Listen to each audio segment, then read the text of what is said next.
Imagine everything you thought you knew about the mighty T-Rex was wrong. A groundbreaking discovery has completely rewritten dinosaur history, challenging decades of research and forcing scientists to rethink the reign of the king of the dinosaurs. In the heart of Montana, a remarkable fossil dubbed the Dueling Dinosaurs was unearthed. It showcased a Triceratops locked in mortal combat with a smaller predator.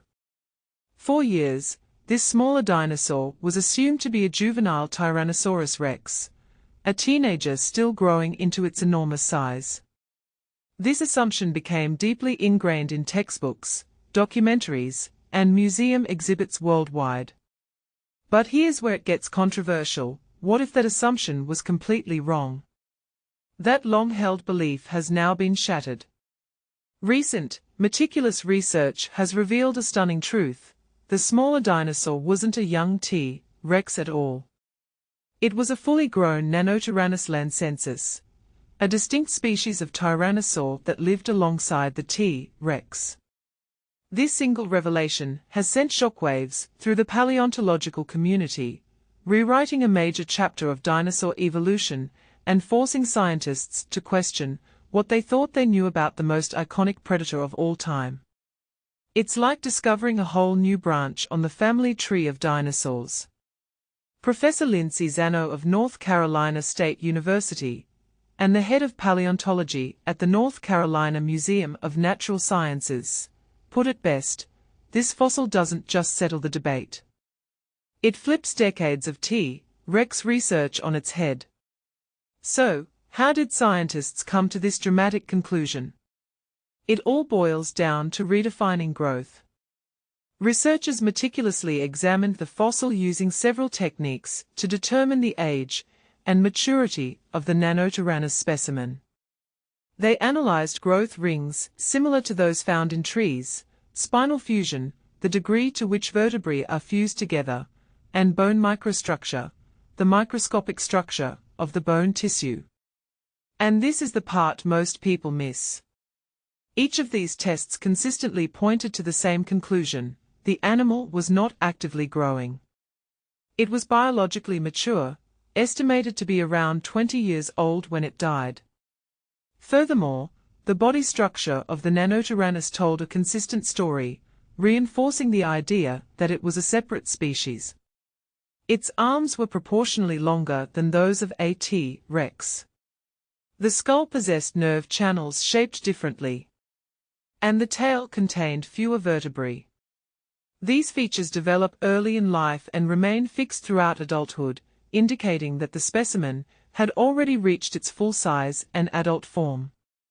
James Napoli, an anatomist at Stony Brook University, emphasized the impossibility of the previous assumption: for Nanotyrannus to be a juvenile T-Rex, it would need to defy everything we know about vertebrate growth. It's not just unlikely, it's impossible. The realization hit the paleontological community hard. For decades, scientists had unknowingly used Nanotyrannus bones to estimate how T-Rex developed and hunted. Those models, it turns out, were built on the anatomy of the wrong species entirely. Imagine building a house on faulty foundations. That's essentially what happened with our understanding of T-Rex growth. The Dueling Dinosaurs fossil provides more than just skeletal remains. It captures a raw, prehistoric moment of life and death.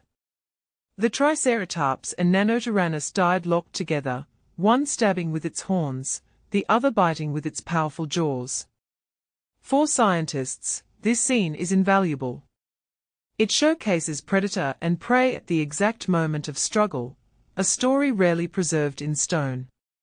It's like finding a time capsule from the Cretaceous period. The discovery also fundamentally changes our understanding of the Late Cretaceous landscape.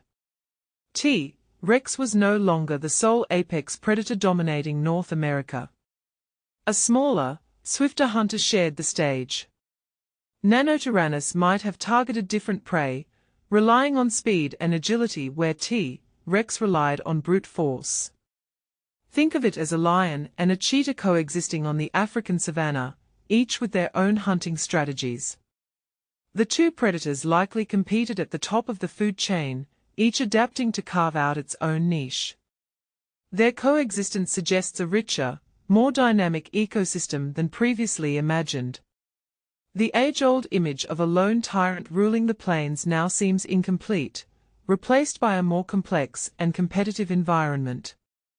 While studying over 200 tyrannosaur fossils, Zeno and Napoli stumbled upon another anomaly.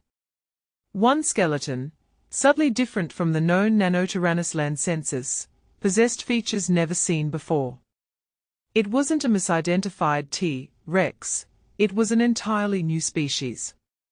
They named it Nanotyrannus lethaeus, inspired by the river Lethe from Greek mythology, the river of forgetfulness. The name is strikingly symbolic, as this species had been sitting in plain sight for decades, mislabeled and overlooked. Now, it has finally emerged from scientific obscurity. This new identification adds another layer of complexity to the story. It confirms that tyrannosaur evolution was far more intricate than previously understood. Instead of a single, linear progression leading to T-Rex, there was a branching network of predators, each with distinct traits and behaviors. This insight suggests that other fossils might also be misclassified. The Late Cretaceous could have hosted a greater diversity of tyrannosaurs than the fossil record currently reflects.